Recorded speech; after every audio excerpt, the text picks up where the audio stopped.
Assalamu alaikum. Welcome to the Deep Roots Movement.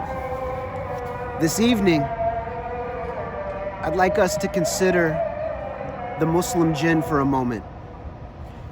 It's interesting to me, when we listen to one another within the Muslim community, oftentimes we will hear things blamed on the Jinn, and really we mean the shayateen, the Satanic Jinn, but oftentimes the word Jinn will be broadly applied. And obviously that's something that we should be careful of, because we know that there are Muslim and righteous Jinn. If there are Muslim Jinn, there are righteous Jinn, then there are walis among the Jinn as well. This is interesting. And I want us to consider this. Here's a question for you. Have you ever prayed for the Muslim Jinn? Have you ever heard a request from any Muslim to pray for the Muslim Jinn? If they are part of our ummah in some sense, if they pray, if we acknowledge that they may pray with us sometimes, and then when we're offering salams at the end of our salah, and that may include the Muslim Jinn, as I've seen written in texts and heard people say, if this is the case, then should we not be praying for our Muslim Jinn brothers and sisters? Also, consider this.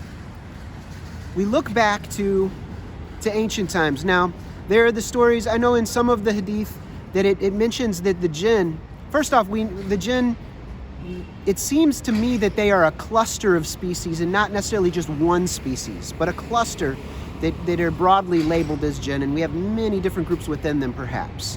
And we have different kinds of relationships with them, and some we don't have any relationship with.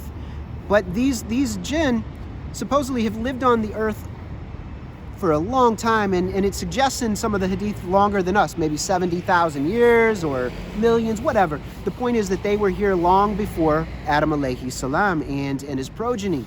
They were here for a long time. And it's interesting to think, if they did not fall, how did they wind up here on this earth and have the opportunity to become Muslims, to become believers, to become righteous? This is a very interesting thing to consider. And perhaps was humanity sent here for them in some respect? This leads me to the next point. When you consider that Iblis had been the leader of the Jinn, and then he falls, he becomes a Jinn supremacist, and he is the first racist in the very truest sense. He feels superior to us as humans, and he despises us, and his close followers despise us. They are the shayateen, they are the rebellious ones. All right, so let's consider what this might mean for the Jinn, for the Muslim Jinn. So if he was their leader, then that means if they chose not to follow him, then they were guilty of apostasy. They were guilty of fitna.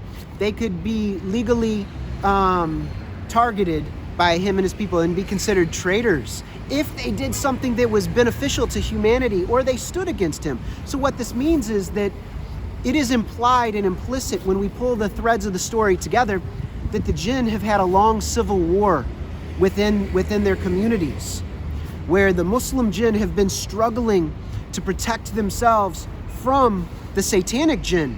And I'm curious if what is within our tradition that might give us more information about this. Also, what is it within the broader prophetic tradition where we hear about this struggle and this ongoing war that I believe is an ongoing war?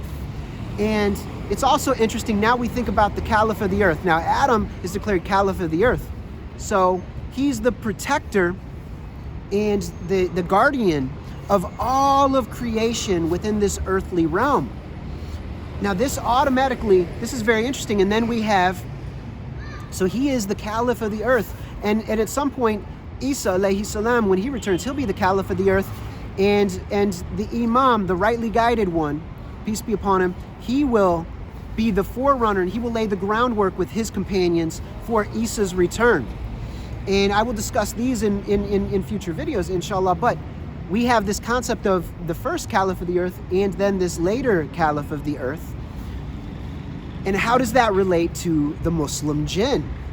Because if they saw our Nebi, our Rasul, peace be upon him, as their prophet, as their messenger, and they learned their deen from him, then does this mean that they acknowledged Adam, who gave everything its name? He was naming everything.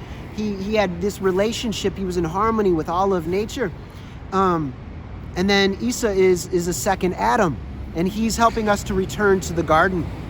So this is a very interesting thing to consider. So what's the relationship between this caliphal position and the Muslim Jinn?